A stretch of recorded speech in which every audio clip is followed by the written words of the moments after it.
Dios pongo por testigo, a Dios pongo por testigo de que no lograrán aplastarme. Viviré por encima de todo esto y cuando todo haya terminado, nunca volveré a utilizar un Excel, no. Ni yo ni ninguno de los míos, aunque tenga que estafar, que ser ladrón o asesinar.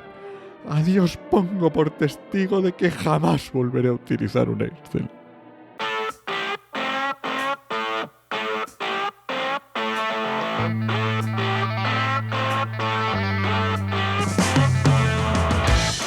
Bienvenidas y bienvenidos a RSC, Rescate Sostenible Corporativo.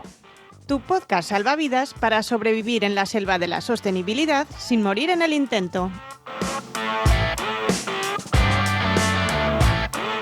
Somos Paula Baldó, transformadora sostenible que puedes encontrar en enviral.es, y Enoc Martínez, estratega de la comunicación que puedes encontrar en enochmm.es. Vaya, a la primera, como hacía muchos programas que no... Es verdad. Qué desastre últimamente. Bueno, es lo bueno que tiene que grabemos esto y luego podamos parar y volver para atrás y esas cosas. Y editar y quitar y no pasa nada. Sí, no pasa nada. Menos mal. Si esto lo hiciésemos en directo o en alguna cosa, bueno, la liábamos seguro. Segurísimo. Bueno, ¿qué tal? ¿Cómo estás? ¿Qué tal tu lunes? Que grabamos los lunes. Esto a lo mejor no lo habíamos dicho todavía. Sí, es verdad. No sé si lo habíamos comentado. Grabamos los lunes, pues sufriendo un poco el cambio de hora. Sé que este es el cambio de hora fácil y gracias a que es el fácil solo necesitaré 3 o 4 días para ponerme bien. Sí, normalmente el otro necesito 2 semanas. O sea, es así. Pero lo llevo fatal.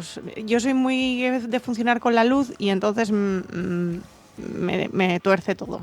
Pues a mí me hubieran venido un par de horitas más en el cambio, ¿eh? Pero bueno, no vamos a hablar de horas, aunque sí de cálculos. Sí. ¿De qué vamos a hablar hoy? Hoy vamos a hablar un poco sobre calculadoras, concretamente de huella de carbono. Perfecto. En este caso vamos a hablar. Muy bien, ¿por qué? Porque nos hizo un comentario Tomás en el episodio, creo que fue en el 62, sí, en el 62. Sí, me suena. Que nos pedía un poco que hiciéramos programas más facilitos, más para todo el mundo. Más facilitos. Sí. No sé si esto vamos a responder al más facilito con lo que vamos a comentar hoy. Digamos pero bueno. Programas más básicos, ¿vale? Vale, y, más básicos. Por ejemplo, él nos daba el ejemplo de, porque yo le pregunté, vale, pero ¿sobre qué? Y nos decía de huellas, calculadoras de huellas de carbono. Vale. Entonces, yo creo que, podemos hablar un poco de que hace mucho que no hacemos de un podcast sobre una temática. Sobre huella de carbono sí. en concreto, hace mucho que no hablamos, aunque es un tema interesante. Y a ver, ¿qué vamos a contar sobre calculadoras? Bueno, antes... lo primero de todo, spoiler. Lo primero, venga. Spoiler, las calculadoras de huella de carbono son Excel. Ya está. Bien, sí, no nos imaginemos... que estamos hablando de un super software adaptado. No, y de hecho las que encontraréis que no sean un Excel como tal, las que se encuentran en realidad son Excel o bases de datos camufladas con una capa de programación muy bonita para que sea visualmente más agradable manejarlo que no un Excel, que siempre es como más feote. Pero siempre son Excels. La idea es la misma. Exactamente, esa es la idea. Entonces, antes de meternos con las calculadoras, creo que Tomás quería también un poco, tema más facilito, explicar cómo se hace un poco la huella de carbono, que quizá la hemos mencionado varias veces, pero como muy de refilón, sin entrar en el detalle de cómo es. Bien. Hace muchos años tú y yo hablamos en un episodio que había de como 2 huellas, ¿no? O distintos tipos de huellas de carbono, y podríamos referirnos a las de empresa o a las de producto. Eso es. Hoy me voy a centrar en las de empresa, sí, porque las de producto, que sí que tenemos un capítulo un poco más extenso por alguna parte, es un sarao que en lo que dura este episodio no da, ¿vale? Para explicarlo medianamente. Entonces, vamos a centrarnos en cómo se calcula la huella de carbono para una empresa o una organización. Ese es el límite del asunto, ¿vale? Entonces, bien. Vamos a empezar por lo básico. Primero, en España, y es importante el matiz, en España muy bien, manejamos 2 metodologías, que va a depender un poco de lo que nos queramos complicar la vida y también de alguna exigencia de un tercero, que es el que va a decidir un poco. Trabajamos con la que se conoce como el GHG Protocol, que es el protocolo de gases de efecto invernadero, por si alguien se quería saber un poco de dónde venía. Y la norma ISO, la 14064. Ujú. Yo cuando me preguntan siempre digo, el GHG Protocol es la metodología la fácil y la ISO 14064 la difícil. ¿Por qué son fácil y difícil? Porque la ISO 14064 no te libra de analizarlo absolutamente todo, mientras que con la GHG Protocol puedes hacer un cálculo más reducidito y más fácil. Muy bien. ¿Vale? Entonces, bueno, teniendo en cuenta que tenemos esas dos, ¿cuál es la diferencia principal entre estas dos? Pues básicamente en cómo organizan los datos. Porque al final el resultado, digamos, lo que buscan es lo mismo. Lo que buscan es exactamente lo mismo. Lo que pasa que es verdad que la ISO es mucho más exigente en cuanto al contenido del informe de cálculo de emisiones. Uh-huh. No en el procedimiento, que es prácticamente igual, sino la información que se debe tener en cuenta, cómo se debe analizar, cómo se debe valorar la calidad de los datos recibidos. Bueno, es bastante más farragoso en general, en términos generales. Vale. Y luego clasifican, pero solo de nombre, porque en realidad el número de las emisiones que se contabilizan son las mismas, pero las clasifican de distintas maneras. Entonces el GHG Protocol es la que habla de los alcances 1, 2 y 3, que es el que hemos ido prácticamente siempre, y la ISO hasta la última actualización también tenía solo eso, alcances 1, 2 y 3, pero en la última versión fue cuando decidieron complicarnos la vida a todo el mundo y ya no hablan de alcances, sino que hablan de emisiones y remociones directas y las indirectas. Uh-huh. Y luego las indirectas las subdividen, que si energía importada, que si de transporte, de productos de la organización, de productos propios de la organización y otros, ¿vale? Pero vale. No hacen esas clasificaciones en alcances 1, 2 y 3. Esa es la principal diferencia. Y la otra diferencia es eso, que el alcance 3 en casi todas las opciones que te obligan a hacer cálculo, el 3 es voluntario, mientras que en la ISO, olvídate de la voluntariedad. Tienes que meterlo todo y si no puedes, tienes que justificar por qué no lo metes. No es como el alcance en GHG Protocol, que si no quieres hacer el alcance 3, no tienes que justificarle nada a nadie. Sí, simplemente lo haces no lo hago o no y punto. Ya está, claro. Lo obligatorio es el 1 y el 2. Vale. Vale, entonces, vamos a irnos al GHG Protocol porque es el más fácil de entender. Perfecto. Vale, entonces, alcances 1, 2 y 3. ¿Qué en el significa? GHG, que son el 1 y el 2 obligatorios y el 3 voluntario. Vale. El 1 son las emisiones directas. Directas quiere decir que sean propiedad de la organización o por cosas que controla la organización. Vale. De forma directa. Cosas que se ven muy fácil. Pues si yo tengo una caldera, las emisiones que implica lo que quemo en la caldera. Perfecto. O en un horno. O un motor. Los coches que tengo a nombre de mi empresa, de mi organización. Uh-huh. No los que no están a mi nombre, sino lo que está comprado y que facturas y desgrabas porque lo tienes como elemento de empresa. Perfecto.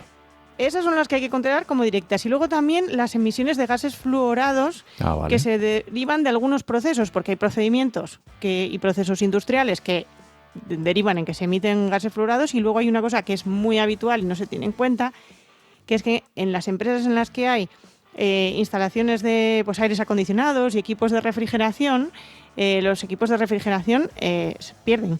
Sí, requieren de un forma natural el gas eso fluorado es. que llevan dentro, refrigerante, pierde. Lo Entonces, típico de cuando tienes un coche y dice, el aire acondicionado parece que ya no enfría cuando pasan los años. Exacto, pues en los equipos de aire acondicionado, cuando se hacen los mantenimientos de los equipos en las empresas, hay veces que solo te hacen una revisión, una limpieza y poco más, y hay otras veces en los que te van a rellenar el aire acondicionado. Eso Cuando es. te lo van a rellenar es porque has tenido pérdidas, y entonces ese año esas pérdidas las vas a tener que contabilizar, porque hasta ahora no sabías cuánto estabas perdiendo, pero ahora ya te lo acaban de rellenar, sabes cuánto exactamente has perdido. Exacto. Entonces, esas son las directas y alcance 1. Y luego, el 2 y el 3 son dos tipos de indirectas. El alcance 2 son indirectas, que básicamente es consumo eléctrico. Uh-huh. Directamente, no nos compliquemos la vida. ¿Qué estamos consumiendo de electricidad? Fin.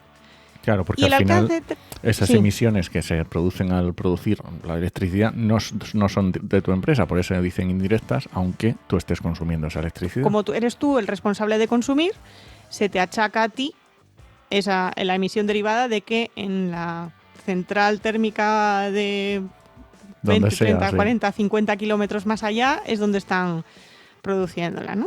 Eso es. Y luego, esas serían las obligatorias.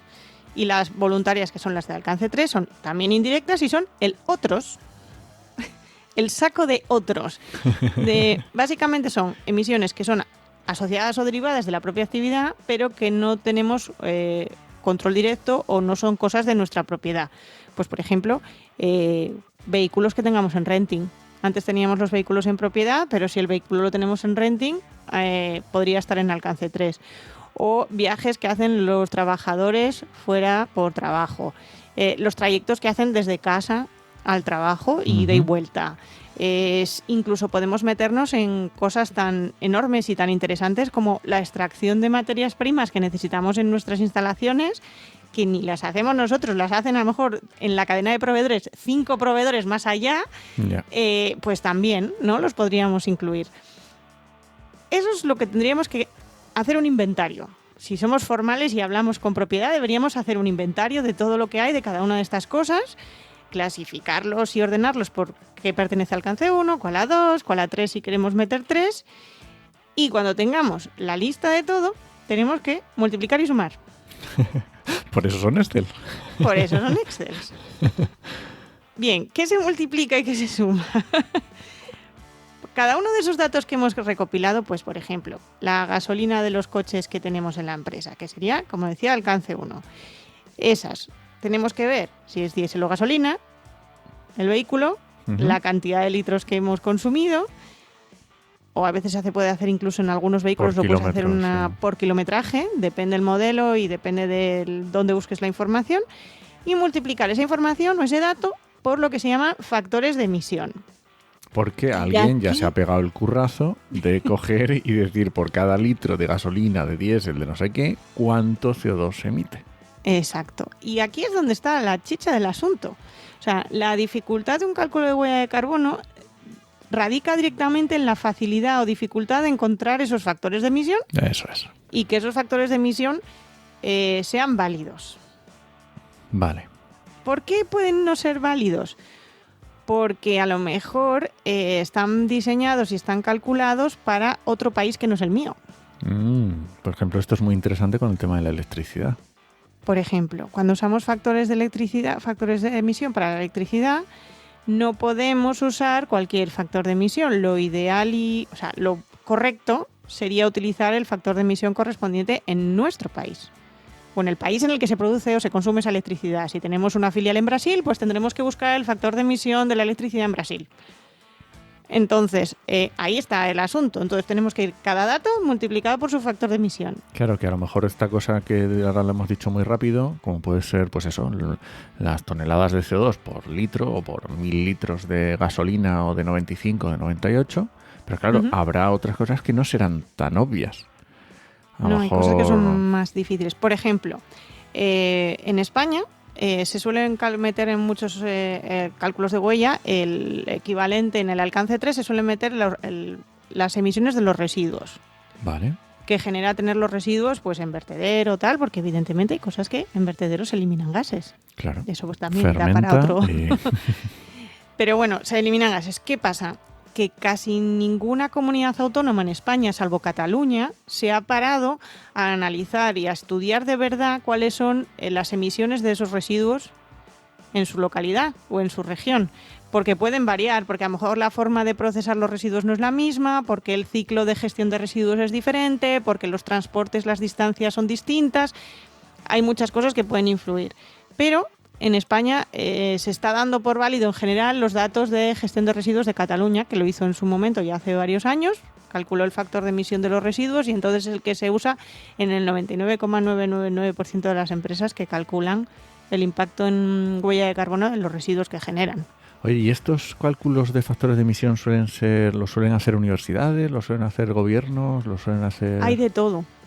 Hay cálculos, muchos son gubernamentales, por exigencias de guión que van pidiendo cada vez más y entonces acaban poniendo, pero también hay empresas que calculan los suyos, incluso hay empresas que tienen como los del producto suyo que hacen a lo mejor, ¿no? Claro. De un proceso suyo, para dárselo a los proveedores. Por ejemplo, se entiende muy bien con el tema antes de diésel y gasolina. Casi todas las empresas que son proveedoras de este tipo de combustibles te pueden dar el factor de emisión de su combustible exactamente ese. Sí, porque si se lo pides. Puede variar de un fabricante a otro, aunque el valor la diferencia va a ser mínima. Pero claro, sí, si puede consumes variar. millones de litros, al final la diferencia puede variar. Exacto. Entonces también a eso se lo puedes preguntar. Y luego también hay universidades, entidades que no son entidades sin ánimo de lucro relacionadas con todo el tema de cambio climático, también calculan y sacan y publican factores de emisión. No siempre gratuitos.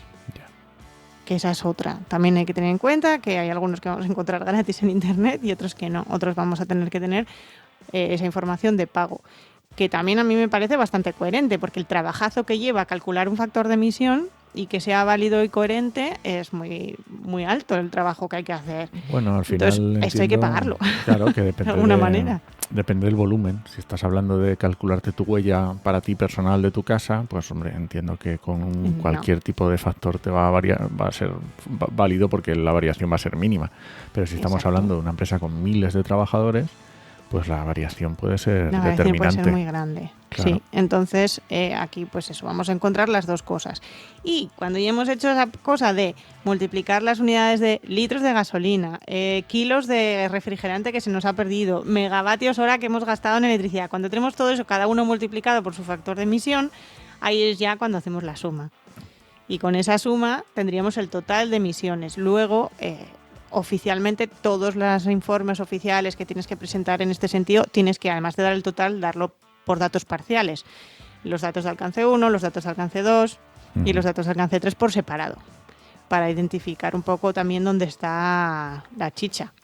Que suelen ser en toneladas de CO2 anuales. La unidad oficial es toneladas de CO2 equivalente. Que equivalente es porque evidentemente no es CO2 lo que estamos, o sea, directamente no es CO2, sino que estamos transformando en la equivalencia en CO2 que habría. Que supondría si fuéramos. Perfecto, genial. Vale, pues entonces, pues muy bien, muy fácil, te coges la ERTE. Luego hay que hacer los informes, que ya, como digo, depende del GHG protocolo, la ISO te pide unas cosas, otras. Por ejemplo, un dato que, esto es la parte superficial, como digo, fácil, en todas deberíamos poner no sé cómo decirlo ahora en español, es que me está saliendo en inglés la palabra, pero es el porcentaje de fiabilidad que tiene ese dato, de confiabilidad que tiene el dato. Porque hay veces que hay datos que lo sabemos perfectamente al 100% porque tenemos en nuestra factura de luz y sabemos que hemos consumido tantos megavatios, pero hay otras veces que es una estimación en base a, pues mira, es que este trabajador hace esta ruta con nuestro camión, pero kilómetro arriba, kilómetro abajo, a veces se desvía, no es exactamente 100% la misma ruta y entonces es una estimación. Ya. Entonces hay que dar también, un buen cálculo debería dar también el dato de confiabilidad que tiene esa información. Bueno, pues oye, me parece genial. Una Excel, vas rellenando, coge las facturas, vas rellenando y te va dando un total. Pero habrá, entonces, ¿qué hacemos? ¿Cómo sacamos la Excel? ¿De dónde la sacamos? Pues tenemos calculadores, como decíamos antes al principio, ¿no? Que podría ayudarnos mucho. Yo cuando doy cursos de huella de carbono no les dejo usar calculadora, ¿eh? Les digo que me hagan ellos el Excel y ya está. Porque de hecho me salta una cosa. Tan importante es lo de los factores de emisión que también en un informe tienes que especificar de dónde has sacado ese factor de emisión. Claro. Para que cuando te lo revisen te digan, pues me vale, pues no me vale, ¿no? Este dato. Entonces tenemos calculadoras. La más cercana y la más fácil, yo creo, porque sinceramente me parece fácil de manejar, es la que nos da el propio Miteco. El Miteco tiene una calculadora de huella que básicamente está pensada para alcances 1 y 2. Perfecto. Sí que están, cada vez que la actualizan, añadiendo cositas para ir metiendo poquito a poco, alcance 3, tal. Pero, de hecho, el propio Miteco no pide alcance 3. Es voluntario el alcance 3. Entonces, bueno, la calculadora de Miteco nos viene muy bien para ese primer cálculo del primer año. Muy bien. Que digo yo, es muy útil porque tienes lo básico de 1 y 2 y ya con lo 3 ya te pegarás. Y si alguien quiere echarle un vistazo, pues dejamos el enlace, por supuesto, y que le eche un vistazo. Pero también las habrá mejores y peores también, ¿no? Luego está la equivalente al Miteco, pero del gobierno francés, por ejemplo, que yo he trabajado con ella, que ni siquiera es con GHG Protocol ni con la ISO. Ellos tienen Bilan Carbon, que es otra metodología propia que han diseñado, que está un poco inspirada es un poco la misma idea, pero más detallada. Y bueno, es un Excel que es infumable. O sea, lo odio con todas mis fuerzas. O sea, tiene, no sé cuántas pestañas tiene, 40, 50, 60 pestañas, páginas enteras de hojas de datos, gigante. Lo que pasa es que está súper bien, porque lo que aquí ha hecho un esfuerzo muy grande el gobierno francés es hacer esa recopilación de factores de emisión de infinidad de cosas. Qué bueno. Entonces, está muy claro. ¿Qué tiene de bueno? Que para un francés está genial, pero si, por ejemplo, quisiera utilizar un dato de ese factor de emisión en mis cálculos en España, pues a lo mejor no me vale ese factor de emisión. Ojalá, pero no. Vale. También nos vamos a encontrar calculadoras de huella en empresas de estas que se dedican a comercializar con créditos de huella de carbono. Claro, obviamente, si te van a vender carbono, pues como te venden, suelen tener en su página web, sobre todo además la suelen tener como muy en portada, o sea, algo que es como que salta muy rápido. Calcula tu huella. Calcula tu huella de carbono y entonces pues metes 4 datos, hay algunas incluso que están muy bien y te distinguen huella de carbono personal, huella de carbono de empresa, otras no, otras van a lo bruto. Y pues eso, ahí metes tus datos de cuánto he consumido de esto, de aquello y lo demás allá, y se supone que te hacen un cálculo. Calcula vale para uso interno un poco propio que puedas querer una estimación, porque no tienes ni idea ni de dónde sacan los factores de emisión, si son válidos, si están actualizados. Calcula tu huella y ahora yo te la compenso, pon la tarjeta aquí y ya está. Exacto, así funciona. Así funciona. Y luego también tenemos huellas de calculadoras de huella privadas. Que tú hiciste una, ¿no? Hice una hace años para empresas del sector turismo que estaban queriendo calcular la huella de carbono y fue un poco ad hoc. O sea, era lo mismo. O sea, lo que decíamos antes, era un Excel, pero en vez de un Excel era una aplicación web, pero que te hacía las sumas y las multiplicaciones, exactamente igual. Lo único que en este caso, como era para el sector turismo, sí que estaba como muy centrada en los datos que necesitan ellos y que tienen ellos. Era muy sectorial en ese caso. Pero hay por todas partes, ¿eh? Si pones calculadora de huella de carbono en San Google, te sale infinidad. Pero es verdad que casi todas las primeras que salen en las primeras búsquedas son de huella de carbono personal. Ya. No para empresa. Cosa que no me gustan. A mí no me gustan. Yo reconozco que no, porque es como echar la culpa a las personas. A quien no debe. Efectivamente, a quien menos peso tiene.